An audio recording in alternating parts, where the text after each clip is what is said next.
questions without notice. Are there any questions? The Honourable Deputy Leader of the Opposition. Thank you, Mr Speaker. My question without notice is to the Minister for Finance. Why did he tell Parliament yesterday that by the 2nd of December last year Treasury had not analysed Fightback's expenditure or revenue measures, when in actual fact the government had received 2 Treasury minutes, one on revenue on the 27th of November and the second a 170-page analysis of expenditure on the 26th of November, 1 week beforehand? The Honourable Minister for Finance. Order. Mr Speaker, the opposition's pursuit of this issue must be becoming exceedingly tedious to the parliament, and certainly it totally lacks any substance. Of course, they think they're onto something, but in fact, as has already been proven, there is absolutely nothing in it. That the Treasury document which excited their interest, in fact, is an analysis of their package which shows that the employment outcome would be not 2 million jobs, but nothing, no jobs at all. So, if you want to embrace that. Treasury document with the interest rate reductions that it shows, that embrace the employment outcomes. Let's see you grab that one. 2 million jobs become zero. No job growth at all. Order. Mr Speaker. The Honourable Member for Hume on a point of order. Mr Speaker, the Minister is deliberately refusing to answer the question, and I asked you to direct him to answer the question that's been put to him. Order. The Minister was asked a question about 2 documents, and I understand the Minister's addressing the question of those documents. Points of order, frivolous points of order, which only interrupt the answerer's flow, are highly disorderly, I'd put to you. The Honourable Minister. Order. Well, Mr Speaker, in terms of the precise question that was asked me, the facts of the situation are that what I said remains absolutely true. Absolutely true. That there was certainly some indication, some papers that came to us before the 2nd of December, but they were not complete documents, and if you bothered to have a look at them, you might sort of see how they were incomplete. Well, you haven't seen a look at them too well. You must have had sunglasses on or something. The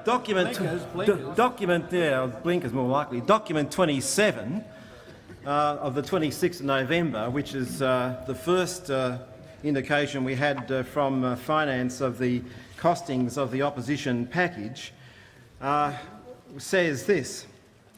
The attachment, which is all the detail, was prepared by the Department of Finance, who have asked we advise, and this is a note from Treasury to the Treasurer's office. The attachment was prepared by the Department of Finance, who have asked we advise that the attachment provides a list of preliminary costings and supporting information. There are still a number of gaps and qualifications, so that at this stage it's an early draft provided for information only, not for any wider distribution. In particular, there needs to be further review of the savings attributed to those programs for which the forward estimates are significantly different from budget estimates, and also some other material.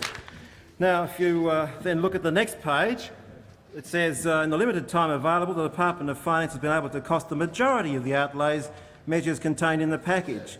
Outstanding costings will be forwarded by Friday or as they become available. So then you turn, Mr Speaker, to the first page, which summarises all this material, and it shows the various departments and the opposition's costings for 3 years and Finance's costings for 3 years. Against some of them there are stars, and the stars in the bottom of the page says costings for total portfolio not yet complete, included amongst which was Social Security, is a very big item.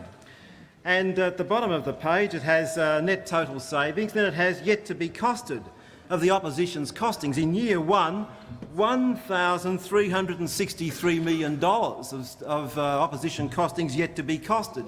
Year 2, $1,184 million. In year 3, $485 million. All of those were yet to be costed. So what we had, well, motor mouth over there would just shut up and listen. You might learn something.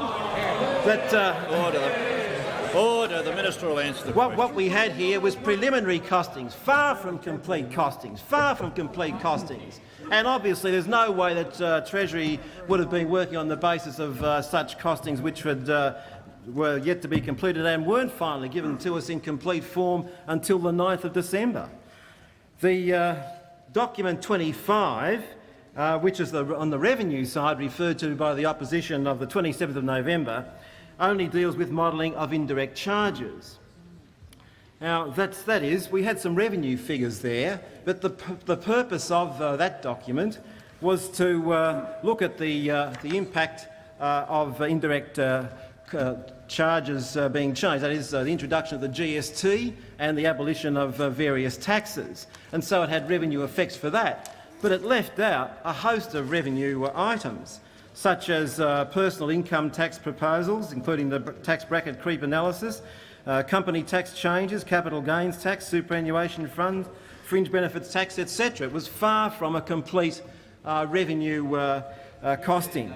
So there was no basis, absolutely no basis upon which there could be an analysis by Treasury at that stage, before the 2nd of December, which included full knowledge of the costings both on the revenue and on the outlay side. And what I said to this House about that in the personal explanation yesterday remains absolutely 100% true.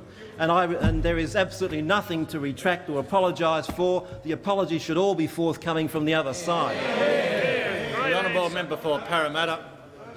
Thank you, Mr Speaker. My question, without notice, is directed to the Prime Minister.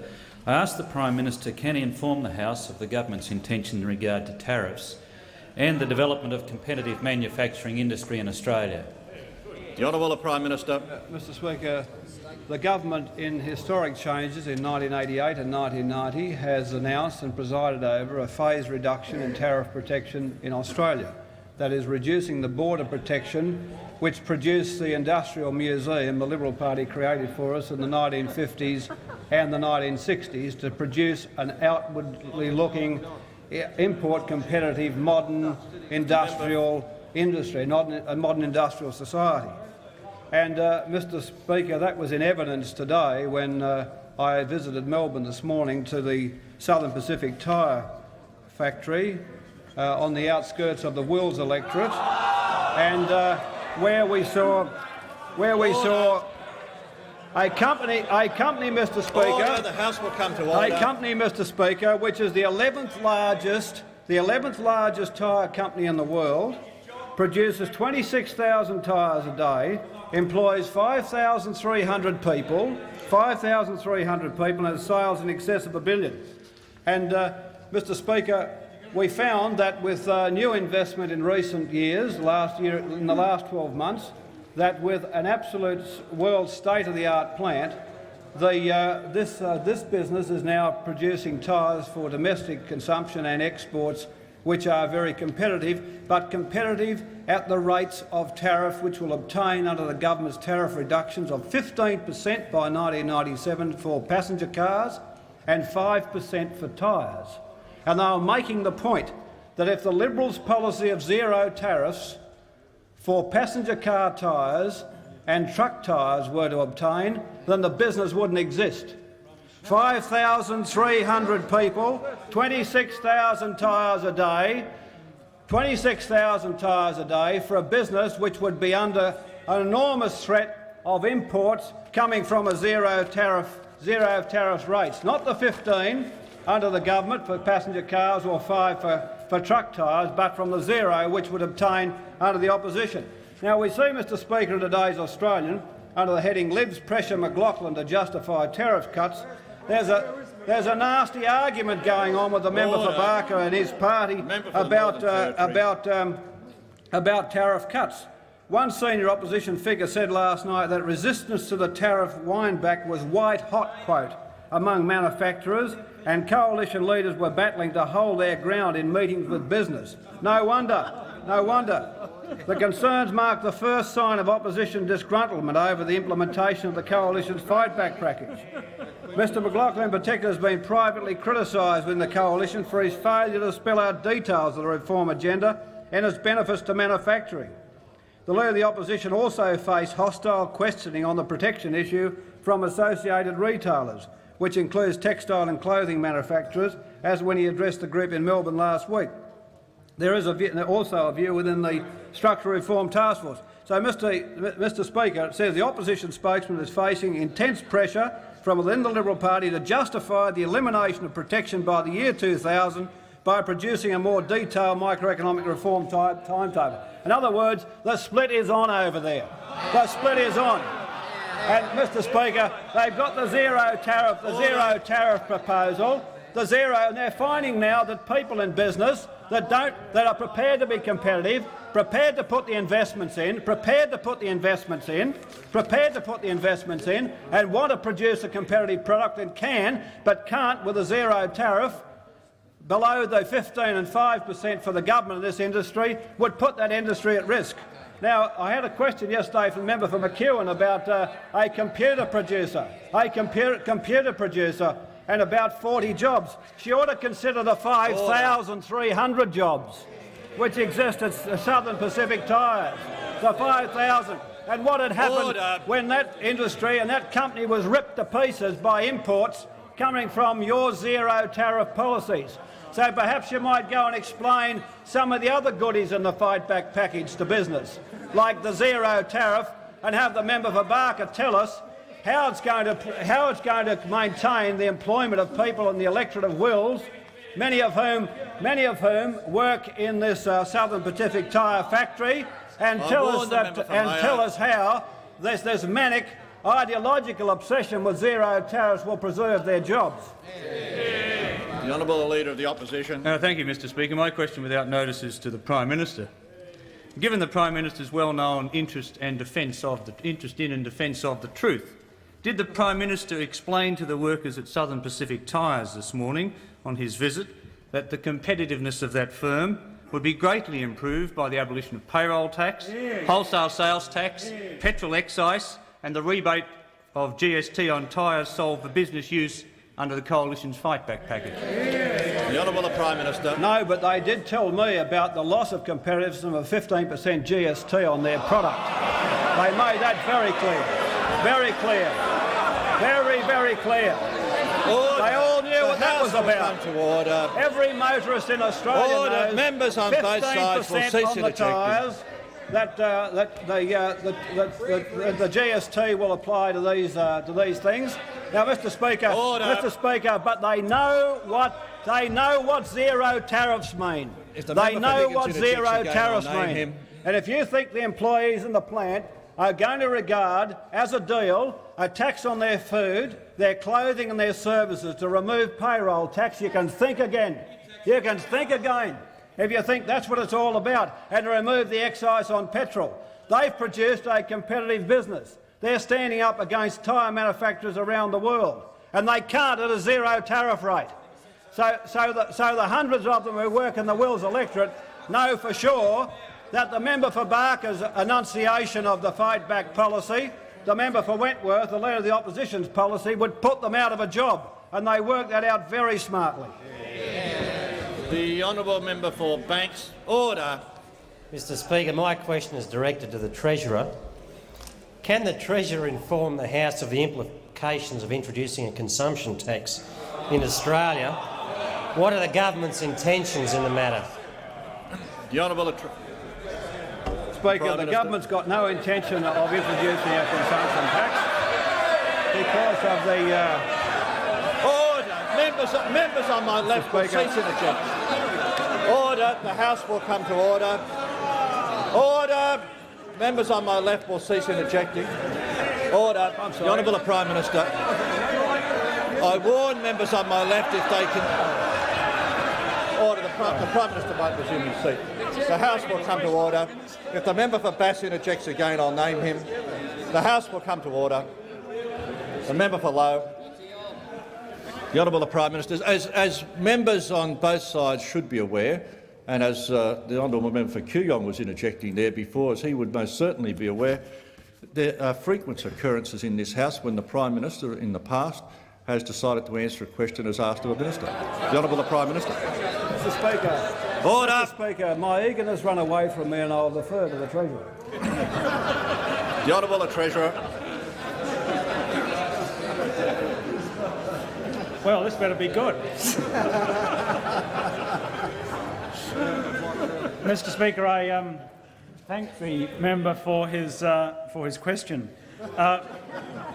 Mr. Speaker, there has been a great deal of debate in recent times about the consequences of the introduction of a consumption tax in Australia, and much has been made of various modelling exercises which have tried to generate the circumstances and the changes which might occur in Australia as a result of a massive tax shift involving some $40 billion worth of government money from one area to another. But, of course, these models are only ever as good as the assumptions that are built into them, and that we notice that the opposition likes some models which come up with some of their preferred answers, and they dislike others. For instance, they dislike the model which says that 4 out of 5 Australians will be worse off, 4 out of 5 taxpayers will be worse off as a result of such an introduction. But, Mr. Speaker, we don't have to rely just on theoretical modelling exercises, because there are some real-life examples of where taxes of this kind have been introduced into economies not that dissimilar to ours. And when the Deputy Leader of the Opposition was asked in Hobart last year how similar his proposal was to, say, the introduction of the VAT in Britain, he said, well, the closer model would be the New Zealand one. They, quite frankly, have done a very good job. I've been over there to have a look. Now, I'm not sure when the Deputy Leader went to New Zealand, when he flew over there and flew back, that he noticed that there were more people flying out of New Zealand than there were flying into New Zealand. But I hope he did. I hope he did take a close account of what has actually happened in New Zealand as a result of the introduction of a consumption tax, that is, their model, which they introduced on the 1st of October 1986. In the year to September 86, inflation in New Zealand was running at 11.1%. To the year December 76, it had risen to 18%, by March to 18.3%, to June to 19%, and then a year later had subsided slightly to just under 17%. And in order to combat that inflationary surge which occurred in New Zealand, of course, the New Zealand government had to resort to very tight levels of monetary policy, to the point where the 90-day bill rate by June of 87 had reached 19.2%. 19.2% on 90-day bills in order to combat the inflationary surge which came from the introduction of that new tax. Mr. Speaker, of course the opposition is quick to point out, but inflation is not at that level now in New Zealand. Well, indeed it is not. But let's look at what's happened to the New Zealand economy in the intervening period. The New Zealanders would love to have our record, I tell you that. In the 17 quarters, in the 17 quarters since reintroduction of the GST, the New Zealand economy actually shrunk in 11 of them. 11 of the 17 quarters since the introduction of the tax, the New Zealand economy has shrunk. And why did it shrink? It shrunk basically because there had to be paralysingly high levels of interest rates in order to combat the inflationary surge which came from the introduction of that particular income tax. But let's not rely just on that. Let's look at what an accountant, much beloved of the opposition, had to say about the introduction of the GST in New Zealand. He says, the aim of these combined efforts was to ensure the introduction of GST affected all taxpayers in a manner that was tax neutral. Subsequent studies have shown that the introduction of the GST and related income transfer measures has not improved the position of low-income households in New Zealand. The combined effect of the direct tax and the benefit changes has worsened the relative position of low to middle income households, which have also borne an increased burden of the introduction of the GST. So, Mr Speaker, you don't have to rely on Treasury models. You can look at the real-life economic and social laboratory just across the Tasman to see what the consequences may well be in Australia from the introduction of such a tax. And that, I might remind you, was with a GST of 10%, subsequently raised to 12.5%, whereas, of course, the opposition want to have a tax of 15%. Mr Speaker, the other point to bear in mind, because international comparisons are something of an embarrassment to the opposition, because in most countries that have introduced a GST, the rate has gone up at some point after its introduction. And, of course, New Zealand is just one such case. Now, the opposition, and indeed the kindergarten member for Mayo, made the point in a press statement that, of course, he tried to refute this point. But in his own example, in the example that he revealed to the world, 13 developed countries, most of them Europeans, actually saw their GSTs or consumption tax go up in the years following its introduction. In Denmark, it went from 10 to 22. In Austria, from 8 to 20. And so the story goes on almost throughout Europe. If the member for Mayo interjects again, I'll name him. He consistently and persistently interjects. But as some kind of backhanded defence of his own position, he says, but in some countries it's gone down. He says, look at Peru, Chile and Costa Rica. In those countries it went down.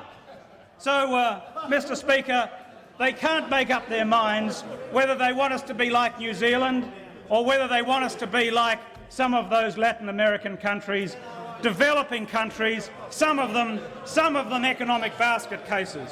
Mr Speaker. On a point of order. Order the member for Hume on a point of order. Mr Speaker, as Speaker of this House, you have virtually unlimited power to bring about order and fairness at question time.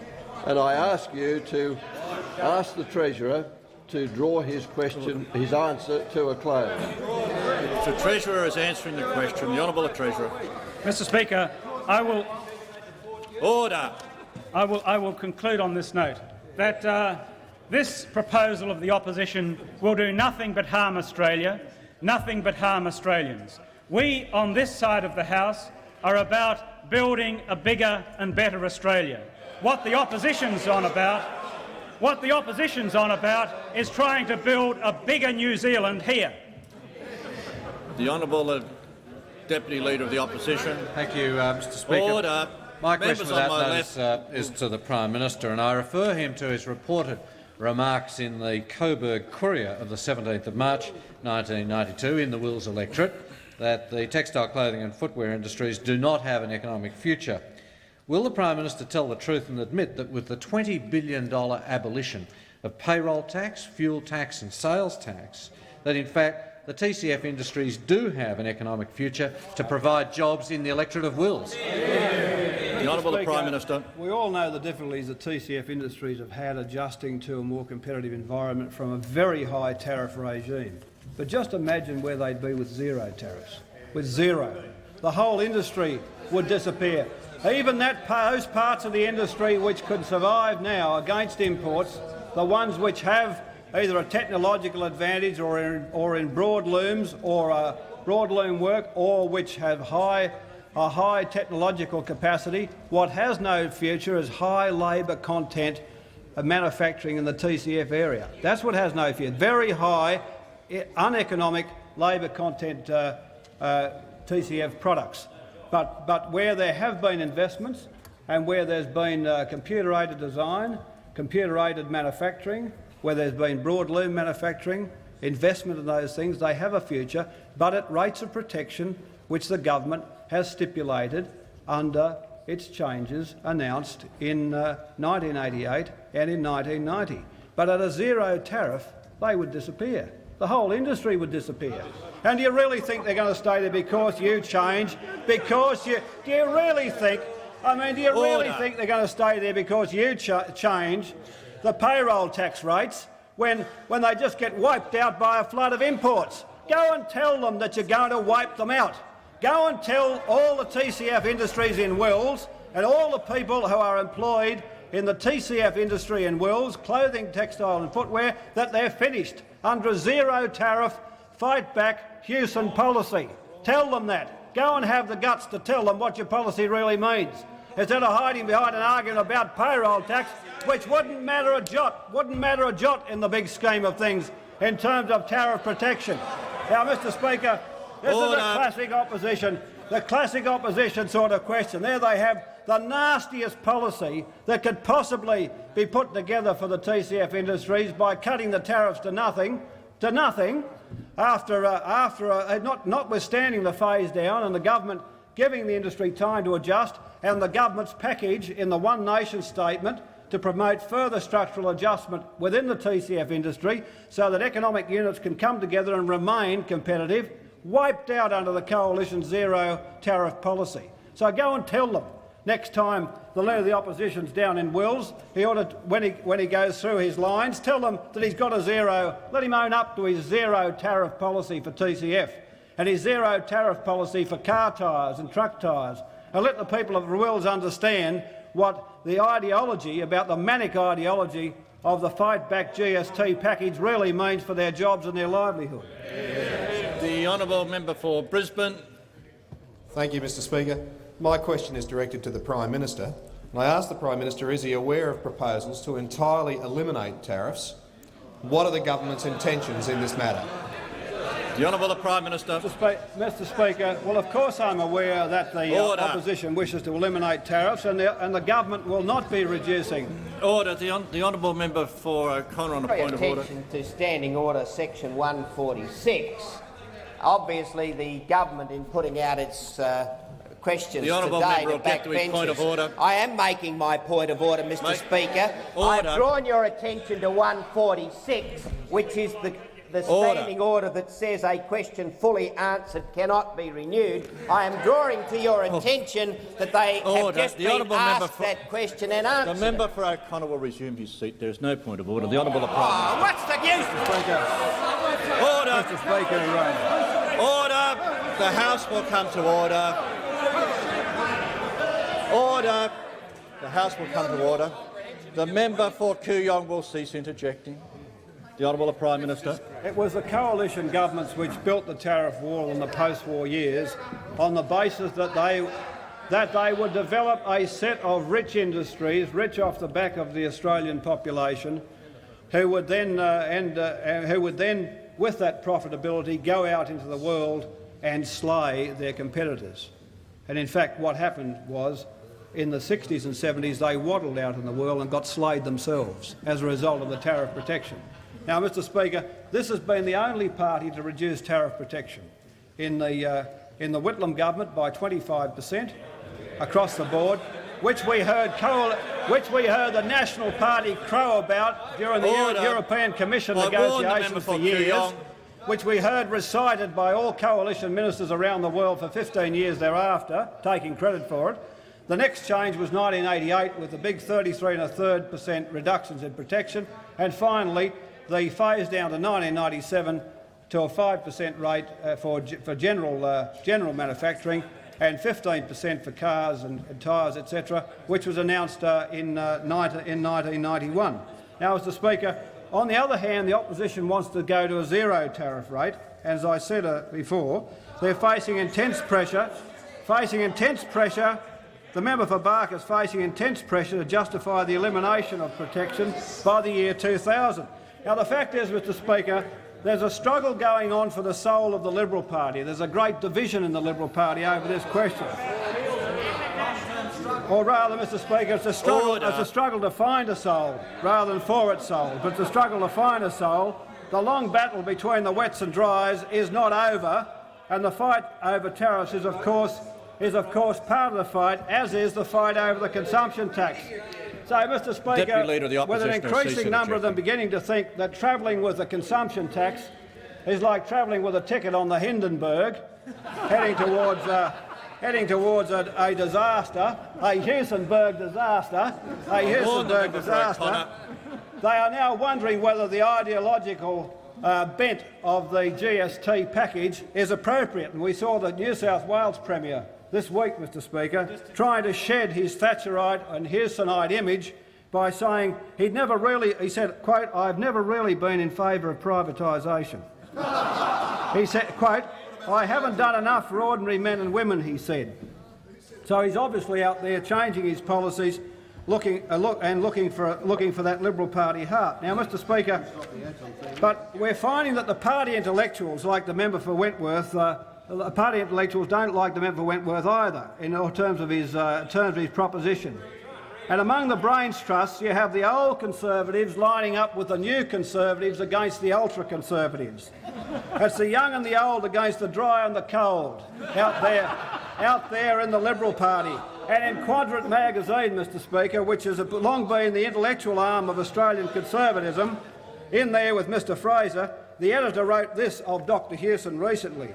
He, quote, "An economics professor with no obvious cultural or moral opinions and with the propensity to conceive a foreign policy as trade by other means." Mr Speaker, the intellectuals fundamentally disagree with the member for Wentworth's philosophy, and the old menzoids are finding his social Darwinism obnoxious. Mr Speaker, we also found that one of the founding fathers of the Liberal Party... To assist the proceedings, the Prime Minister seems to have lost his place. Will he table his Gillies script, please? If the Leader of the National Party takes another point of order like that, I'll name him. The Honourable Prime Minister. One of the founding fathers of the Liberal Party and the if the member for Pearce interjects again, I'll name him as well. And the father for the member for... the Honourable Prime Minister. One of the founding fathers and the father of the member for Goldstein, Mr C.D. Kemp, talks about the crude doctrine of that the Liberal Party now embraces. So they obviously think the air is leaving the balloon and they're shifting. Now, Mr Speaker, we've got the member for Bennelong, who because of his views, is historically, ideologically and emotionally caught in the middle of this fracas. We've got the member for Kooyong. I'm not sure whether he wants to jump from the dirigible before it crashes, or the member for Pearce. But the rumblings are on over there that finally people within the Liberal Party are starting to question the intellectual and policy directions of the GST fight-back package under Dr Hewson, and there is great foment and great debate about such things as protection and about the consumption tax, and that's why we're seeing Des Moore attack it, that's why we're seeing Mr Kemp attack it, that's why we're seeing Malcolm Fraser attack it, that's why we're seeing Quadrant attack the member for Wentworth, because the fact is the skids are under the member for Wentworth and his views. And we have now a significant division of opinion by the older style Liberals, the people who thought they stood for social conservatism but actually believed in a few things like industry, like some form of protection, like a decent social wage, not as decent as it should have been, of course, but a social wage. Like, for instance, Mr Santa Maria's attacks upon the Leader of the Opposition over his proposition to abolish unionism and remove the national wage case. It's coming now from Conservatives across the board against the dry radicalism, the Thatcherite views of the Leader of the Opposition. And, Mr Speaker, this is now a party divided, and we'll see more and more of this ideological division as time goes by. Order. The Honourable Leader of the Opposition. Thank you, Mr Speaker. My question without notice is to the Prime Minister, and for his information, I did go to a textile factory in Wills last week and present our zero tariff policy to them. The Prime Minister will be aware that today the Treasurer said, and I quote, "We will debate them any time on the facts of their proposal." He'll also recall his challenge to me to have the guts to tell the people of Wills what our policies mean. I therefore ask the Prime Minister whether he will now accept my invitation for a public debate at the Coburg Town Hall on a date of his choosing between now and the Wills by-election. Order. The House will come to order. The Prime Minister might just resume his seat. The House will come to order. The Honourable Prime Minister. As I said last week, I wouldn't want to be obliged to do in the Leader of the Opposition in front of the public of Wills and Coburg what we're obliged to do daily here in the House of Representatives. The House will come to order. Members on my left will cease interjecting. The honourable member for Ford. Order. The honourable member for Ford. Thank you, Mr Speaker. My question is to the Minister for Community Services and Health, and I ask, how successful has Medicare been in restricting increases in medical costs faced by Australians who need hospital care? What would the impact of alternative proposals seeking to increase the number of private patients in public hospitals be? The honourable Minister. I thank Mr Speaker, the honourable member for Ford for her question. Clearly, Medicare has been important in maintaining universal access to healthcare services to all Australians. Critical to its success has been the effective control on fees charged by doctors, the guarantee of free hospital care, and the fact that almost 2/3 of all services are bulk billed is ensured that out-of-pocket costs for average Australians are kept to a minimum. Proof of this lies in the fact that 76% of all services are billed on or at below the Medicare benefit schedule, while only 3% of services are at or above the AMA schedule. Further, public patients receive 56% of all bed days in public hospitals. Now, it's important, I think, Mr Speaker, when one goes to this question, to remind the House again what the fundamentals are in terms of opposition policy. There are 4 fundamentals that the electors of Wills certainly need to be reminded about. And the first is that the opposition would abolish bulk billing for all but pensioners. No bulk billing unless you are a pensioner or card holder. Secondly, it would reduce the rebate. That is, you are in a situation where you're paying the bills. The rebate comes back from 85% to 75% in terms of the schedule fee, 85% back to 75%. Thirdly, the opposition have said that there must be compulsory co-payments. No choice about it. If you're in that situation where you're not bulk billed, where you're not a pensioner, there will be a compulsory co-payment. And then fourthly, the fourth element in terms of the opposition policy is it means that fees are charged at the AMA schedule, not the medical benefits schedule, but effectively at the level of the AMA schedule, which is 30% above the medical schedule. So that under their carrot and stick policy, patients will be lured into private insurance but will still pay significant upfront costs. What we're talking about, Mr Speaker, is not the continuation of Medicare, but a fundamentally different situation.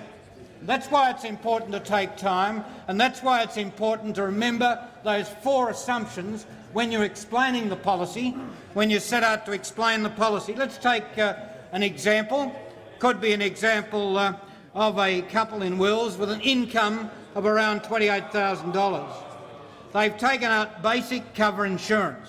The cost of the basic cover insurance is $800, but they receive, in terms of the opposition policy, a tax credit of $200, a net cost of $600.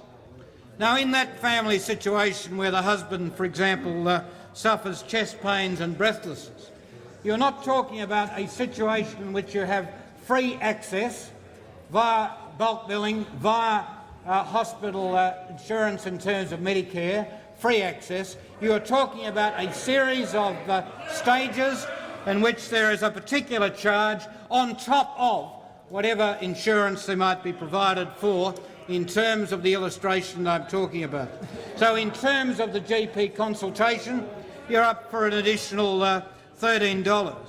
When the GP requires that person for crucial tests, an ECG, chest X-ray and blood test, there are out-of-pocket costs of perhaps $112.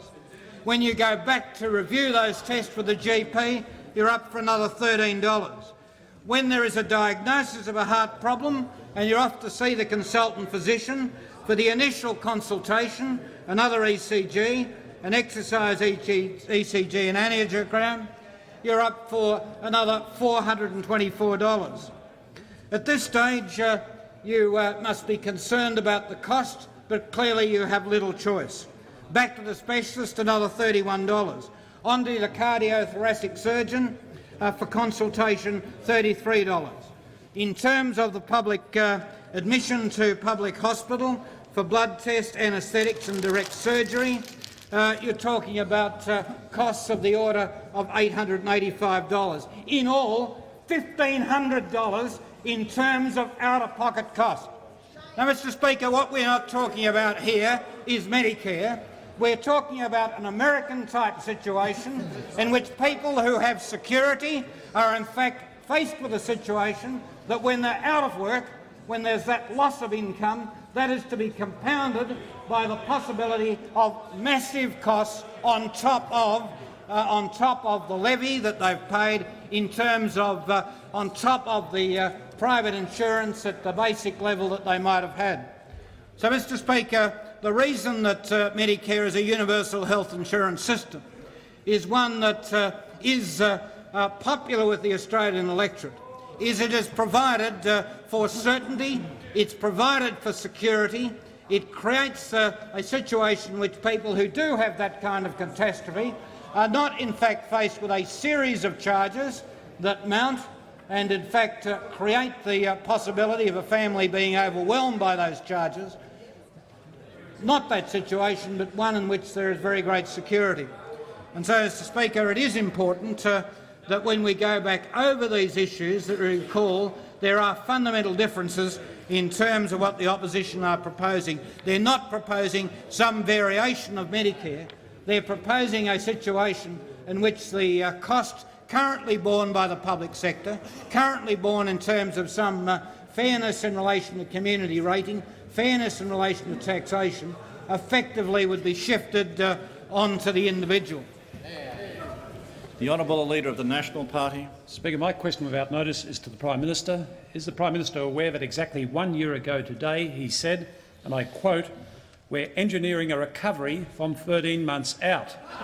13 months ago when we reduced interest rates. But we don't want it to come through too quickly. Given the economic agony since that statement, I ask, is this what he means by a kickstart? And actually, how much longer will the 19,000 unemployed in the Wills area have to wait to feel the recovery coming on? The Honourable Prime Minister. It's very curious that the Leader of the National Party should ask me about a recovery when the Shadow Treasurer said that the reduction in interest rates in January 1990 was a political decision taken by the government. It was a political decision that politicised the Reserve Bank. In other words, the interest rate shouldn't have been lowered in January 1990, and how dare the government lower it? Because to have done so was a political action. Now, the fact is, Mr Speaker, the government did it because it believed it was the right thing to do at the time, as the central bank did.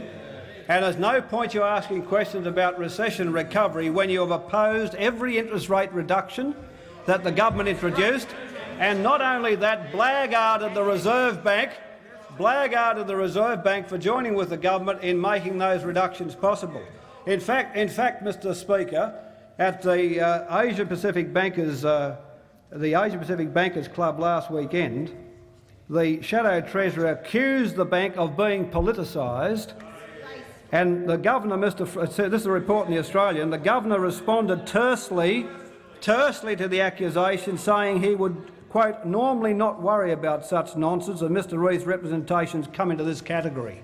Now, Mr Speaker, it's a pretty novel twist of events that in front of the Governor of the Bank of Japan and the Chairman of the Bank of Tokyo and the Hong Kong and Shanghai Bank and the rest of the banking fraternity of Southeast Asia, we find the Shadow Treasurer of Australia blackguarding the central bank of this country, alleging of it that it's politicised, that is, having no respect for Australia at all, no sense of nation, no sense of camaraderie with the place, but simply trying to say to a most influential audience that the central bank was basically politically corrupt, that it responded to political manipulation, and the examples he used was the January 1990 reduction in interest rates, the same reductions which, in fact, the Leader of the National Party now refers to.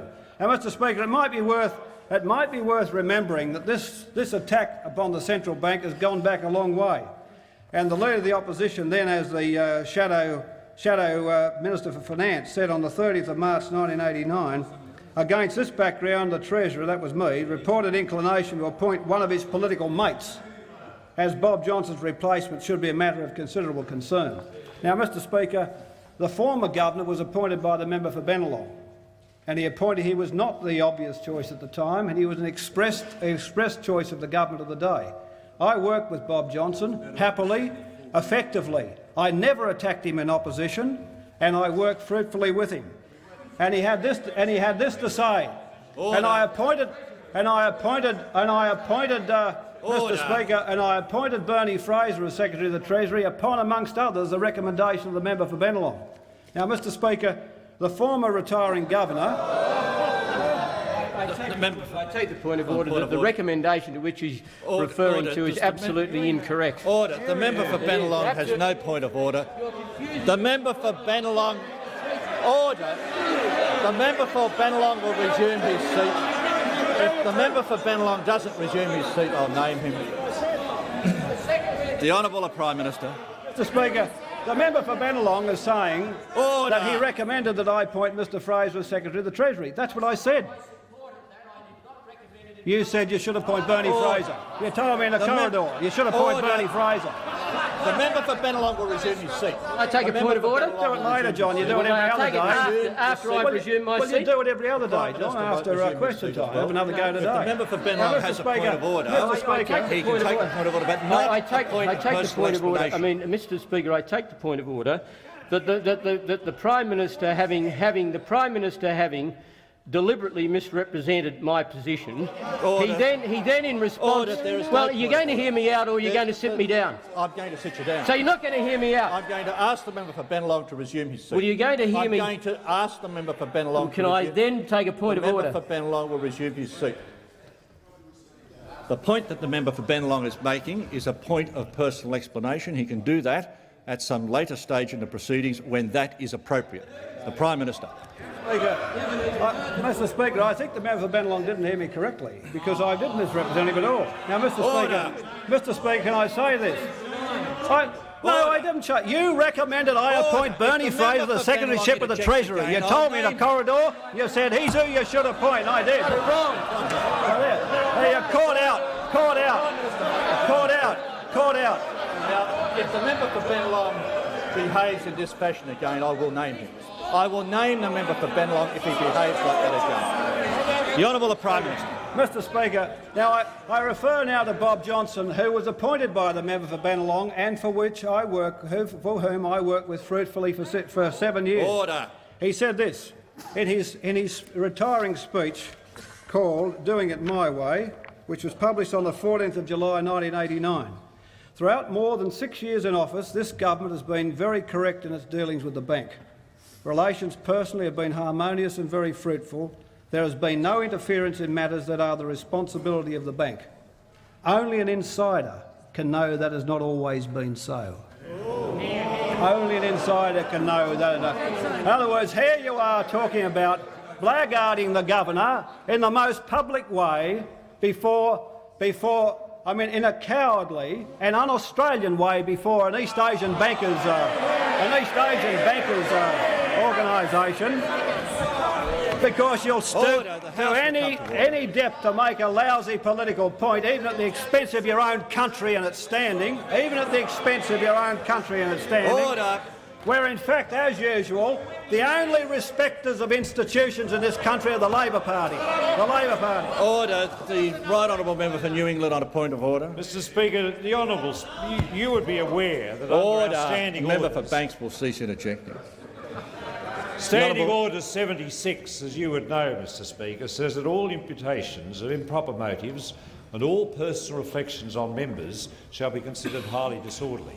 I put to you that any suggestion that any action by, in this instance, a former Treasurer, with respect to the appointment of somebody to the Reserve Bank or their involvement with them, is a matter that can only be canvassed under a substantive motion before this House. Now, there have been a series of personal attacks by the Prime Minister in the course of this question time, and I put to you, Mr Speaker, that your impartiality and the manner in which you conduct this House is more and more under scrutiny in the light of the extent to which you are prepared to interpret these standing orders. Order. The House will come to order. Mr Speaker, this is a serious matter pertaining to the conduct of the affairs of the House and the interpretation of the standing orders. And the standing orders distinctly are there to ensure that there should be no reflection on members. And I'd put to you that the nature and conduct of the Prime Minister is for New England has made his point, and it's your responsibility to do something about it. The member for New England has raised a point of order about reflections and members not reflecting upon each other. I think the honourable member might also be willing to have a look at Standing Order 55 that talks about lack of noise in the chamber.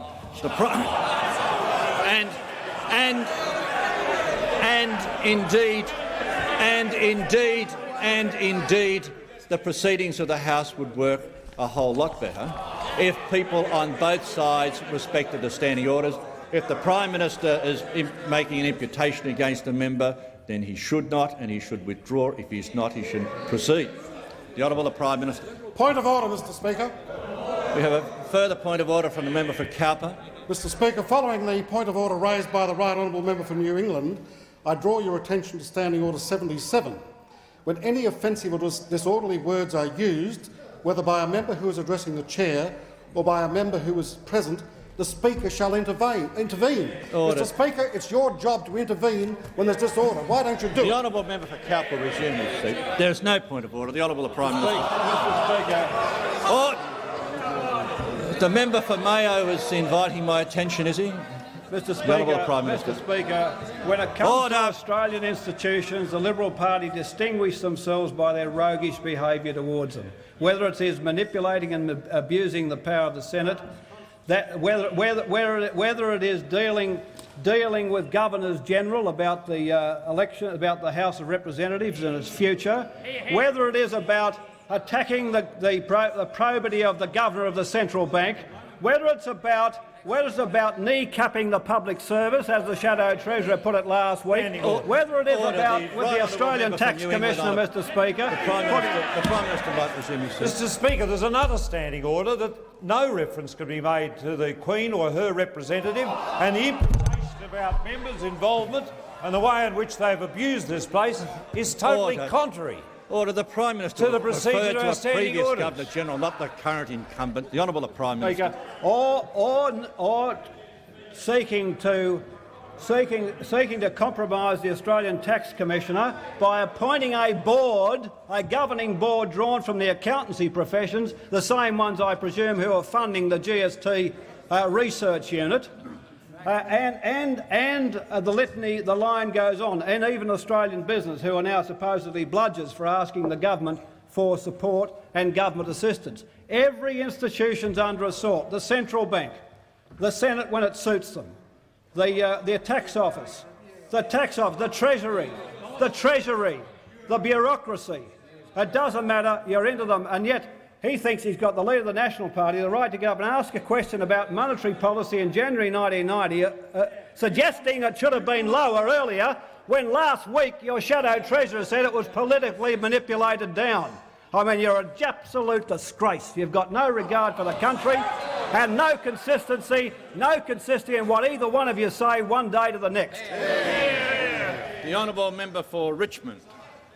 Thank you, Mr Speaker. My question is to the Minister for Trade and Overseas Development. Order. Could the Minister inform the House of the results of his consultations last week with major players in the Uruguay round of multilateral trade negotiations? What prospects does he see for a successful conclusion to the round? The Honourable Minister. Mr Speaker, I thank the honourable member for his question. I can remember when the National Party took a lot of interest in agricultural trade.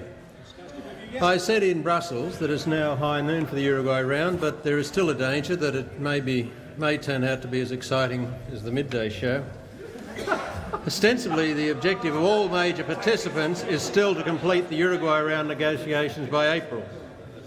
but the continuing failure of the EC and some other countries to accept the agriculture package put forward by GATT Director-General Arthur Dunkel has stalled progress. Now, it is particularly worrying that some countries are using this standoff as a pretext for tabling draft schedules of commitments which depart significantly from the requirements set out in the Dunkel framework. Last week, Mr Speaker, I met with Arthur Dunkel in Geneva. In Brussels and Bonn, I had discussions with Mr Delors, President of the EC, Franz Andriessen, Vice President, Mr McSharry, the Agricultural Commissioner, and German government representatives. And I'm sure the Treasurer will be interested that the Belgian government put up their VAT again by another 0.5%. 19.5% now. But back to the question. The EC leaders recognise the significance for world economic growth of an early and successful conclusion of the negotiations, and they all indicated a determination to reach a conclusion to the round with political agreement in April, and this encouraged me. In Washington, I met with US Trade Representative Carla Hills and Agricultural Secretary Ed Madigan and people in the White House, including Clayton Yota, and they reaffirmed the very high priority being given by the United States to an early successful conclusion of the round. I was especially encouraged by their view that the issue of protectionism has diminished in the presidential election debates and that a successful conclusion to the round would be a political plus for President Bush. Also last week, the Prime Minister wrote to President Bush and German Chancellor Kohl, stressing the need for commitment to a successful conclusion to the round at the highest level, and again highlighting the damage that will be done to the world trading system if this is not achieved. So, Mr Speaker, it is heartening again that following their meeting last week, both President Bush and Chancellor Kohl made a public political commitment to a successful conclusion to the round. But I must again point out that there are still very difficult technical and political problems to be overcome before the deadlock over agriculture is broken.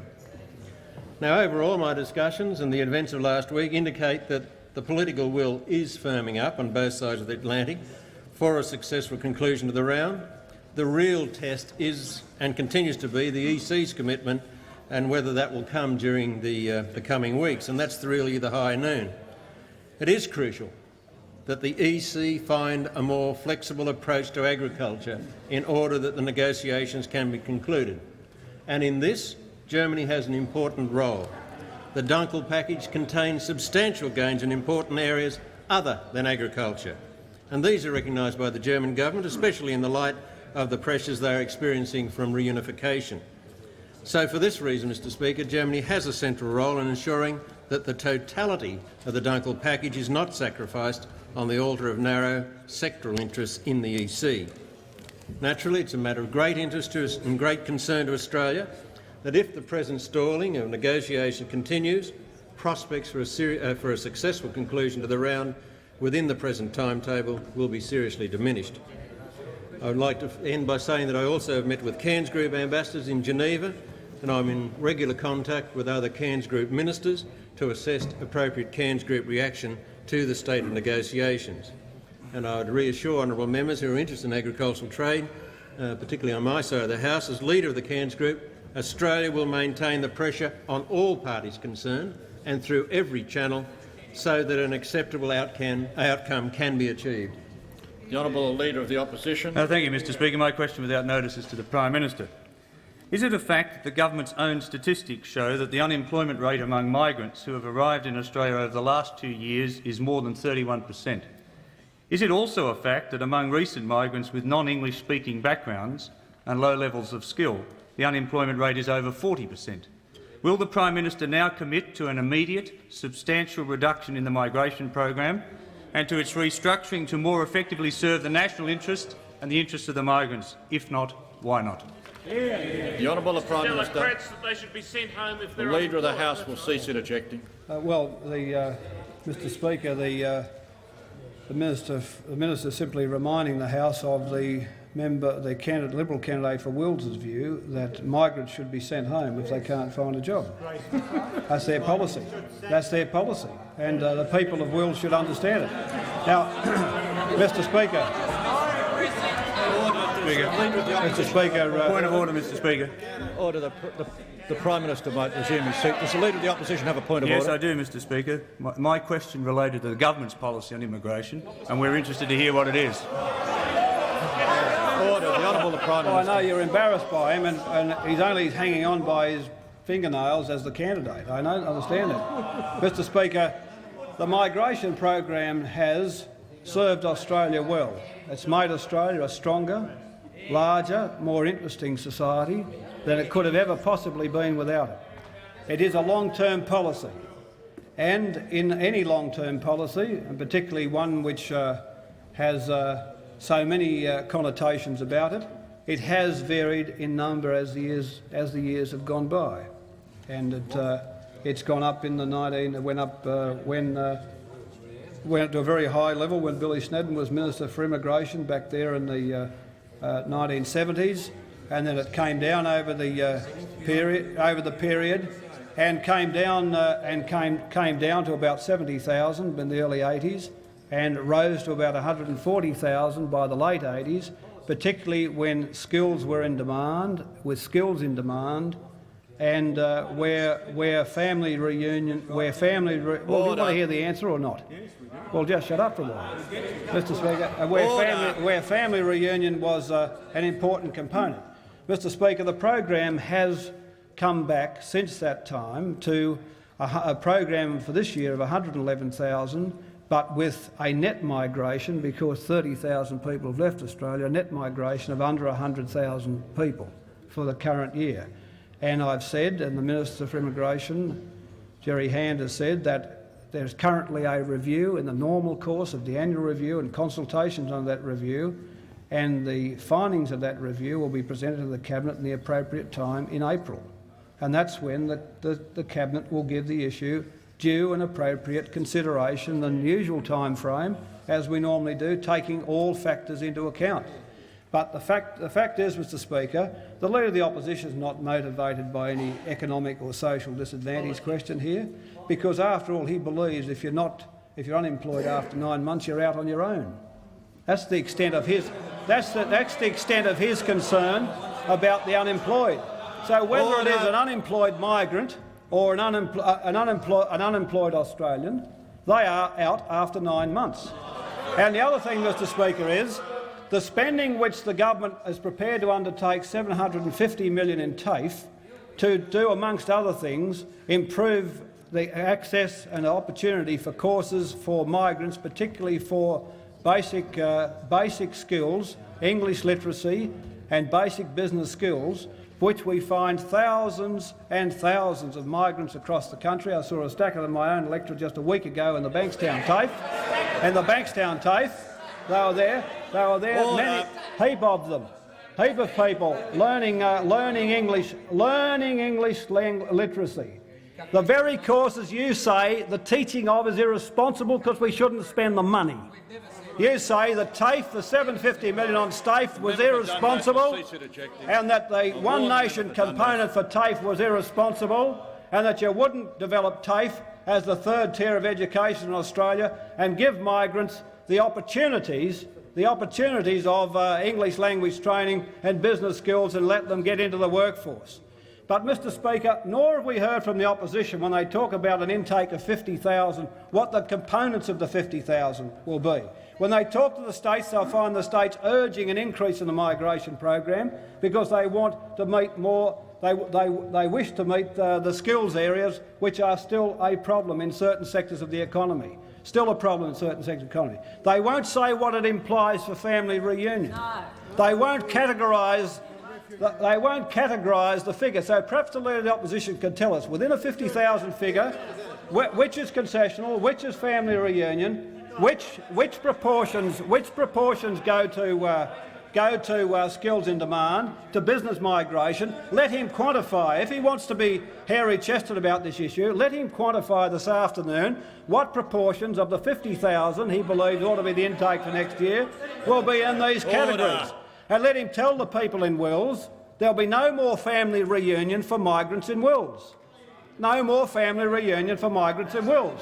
Go out and tell them there'll be no more family reunion for migrants in Wills. Or go and say that either there'll be skills in demand or business migration instead. So, Mr Speaker, what the Leader of the Opposition is about here is simply about the fact there is concern, appropriate concern in the electorate about the migration program this time, to score in the cheapest, lousiest way, in the cheapest, most unstatesmanlike way on this subject, which he has all the way through. And as Mr Speaker, when I pinned the opposition back there in January, they cried like stuck pigs over this issue, and they'll cry more, Mr Speaker, as the government, when the government undertakes its review and announces its policy. We don't mind staring you down on any policy, this in particular, and no jingoism on your part is going to disguise the social malevolence which motivates you. The honourable member for Port Adelaide. Thank you, Mr Speaker. My question is to the Minister for Science and Technology. What initiatives are there in the Prime Minister's One Nation statement which will benefit Australian science? How will these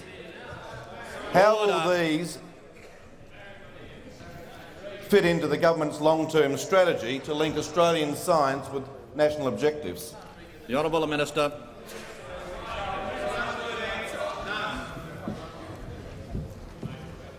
I thank the honourable member for Port Adelaide for his question. The One Nation statement has demonstrated yet again the government's commitment to science and technology as essential components of a competitive and advanced nation. One Nation ensures that we develop Australian ideas for the benefit of Australians. This government is interested in science at the sharp end. We wish to address that part of the science system where most attention is needed, that area which takes Australian ideas and develops them into products and processes which produce national benefits. This country has a strong science base. We have a surplus of great ideas. We have to link these ideas to the market so that they don't wither on the vine and they don't have to be taken overseas to be developed. Of course, the improved business environment that will arise from One Nation will of itself help improve the research, development and innovation focus of business enterprises. In addition to this, the statement contains two important initiatives directed at better developing Australian ideas. These are the creation of the Australian Technology Group and the Pool Development Funds. To give some details of the first of these that has sparked most interest. The ATG will take technology developed by Australian researchers to the stage at which its commercial potential can be exploited by industry.